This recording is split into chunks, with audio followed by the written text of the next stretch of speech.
గోర ఆరోగ్యం ఛానల్ ప్రేక్షకులకు స్వాగతం. ఈరోజు మనం అప్లాస్టిక్ ఎనీమియా అంటే ఏంటో తెలుసుకుందాం. సాధారణంగా ఎర్ర రక్త కణాల్లో ఐరన్ లోపం వల్ల రక్తహీనత రావడం మామూలే. కానీ ఎముకల్లో ఉండే మూలుగ ఫెయిల్ కావడం వల్ల ఎర్ర రక్త కణాలను పుట్టించే ప్రక్రియ దెబ్బతిని అప్లాస్టిక్ అనీమియా వచ్చే అవకాశం ఉంది. చిన్న శ్రమకే ఎక్కువగా ఆయాసం రావడం, చిన్న గాయానికే ఎడతెరిపి లేని రక్తస్రావం, చీటికి మాటికి ఇన్ఫెక్షన్లు రావడం వంటి పరిణామాలు చోటు చేసుకునే ఈ అప్లాస్టిక్ అనీమియా గురించి ఇప్పుడు తెలుసుకుందాం. కిడ్నీ, హార్ట్, లివర్ వంటి వాటిలాగే కొన్నిసార్లు ఎముక మూలుగ కూడా ఫెయిల్ కావచ్చు. మూలుగలో ఎర్ర, తెల్ల రక్త కణాలను, ప్లేట్లెట్స్ను పుట్టించే మూలకణాలు పుడుతూ ఉంటాయి. మూలుగ ఫెయిల్యూర్ కారణంగా ఎర్ర రక్త కణాలను పుట్టించే మూలకణాలు దెబ్బతిన్నందువల్ల అప్లాస్టిక్ అనీమియాతో రక్తహీనత ఏర్పడుతుంది. అలాగే తెల్ల రక్త కణాలను, ప్లేట్లెట్లను పుట్టించే ప్రక్రియ కూడా దెబ్బతింటుంది. కారణాలు: చాలా సందర్భాల్లో అప్లాస్టిక్ అనీమియా ఏ కారణం లేకుండానే వస్తుంది. ఇది తెగుళ్ల నివారణకు వాడే పురుగు మందులకు లేదా రేడియేషన్కు ఎక్స్పోజ్ కావడం వల్ల వస్తుంది.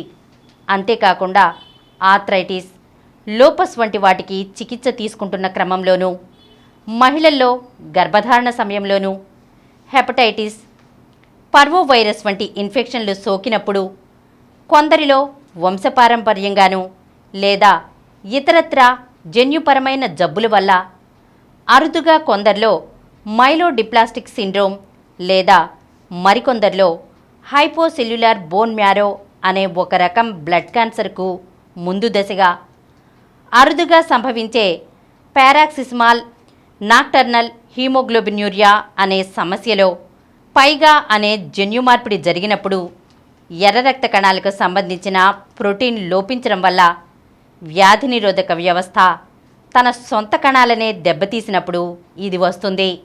లక్షణాలు: ఎర్ర రక్త కణాల సంఖ్య విపరీతంగా తగ్గడం వల్ల, పాలిపోయినట్లుగా కనిపించడం, మెట్లు ఎక్కలేకపోవడం, చిన్న పనులకే తీవ్రమైన అలసట, నిస్సత్తువ, చురుగ్గా ఉండలేకపోవడం, దృష్టి కేంద్రీకరించలేకపోవడం, శ్వాస తీసుకోలేకపోవడం, తీవ్రమైన ఆయాసం, గుండె స్పందనల వేగం పెరగడం, ఇటువంటి లక్షణాలు కనిపిస్తూ ఉంటాయి. ఇంకా రక్షణాత్మకమైన తెల్ల రక్త కణాలు తగ్గడం వల్ల త్వరగా జ్వరం, ఇన్ఫెక్షన్లు సోకడం, మూత్రాశయం ఇన్ఫెక్షన్ల వల్ల మూత్ర విసర్జనలో తీవ్రమైన నొప్పి, ఊపిరితిత్తుల ఇన్ఫెక్షన్ సోకితే దగ్గు, తీవ్రమైన ఆయాసం, నోటిపొక్కులు, మాటిమాటికి సైనస్ ఇన్ఫెక్షన్లు, ముక్కు దిబ్బడ, చర్మరోగాలు వస్తుంటాయి.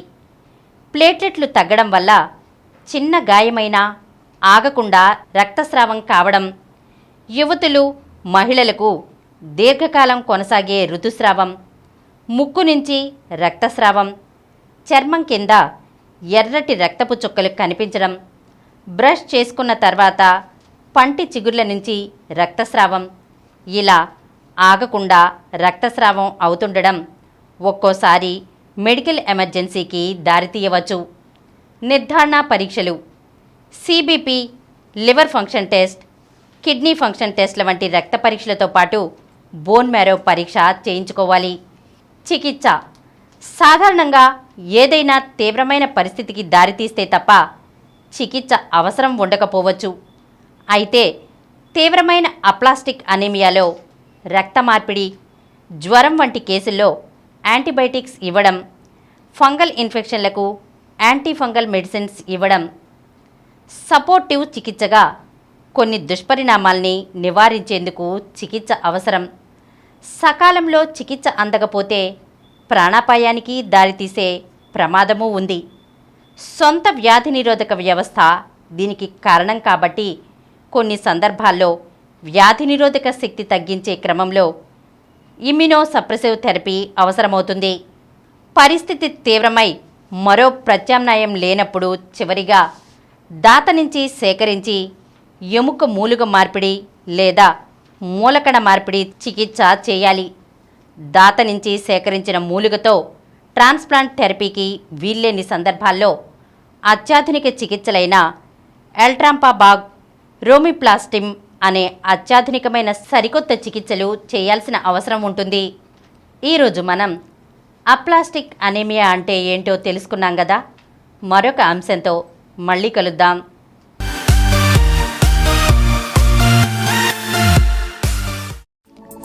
ఈ కార్యక్రమం మీకు ఎంతో నచ్చింది కదా.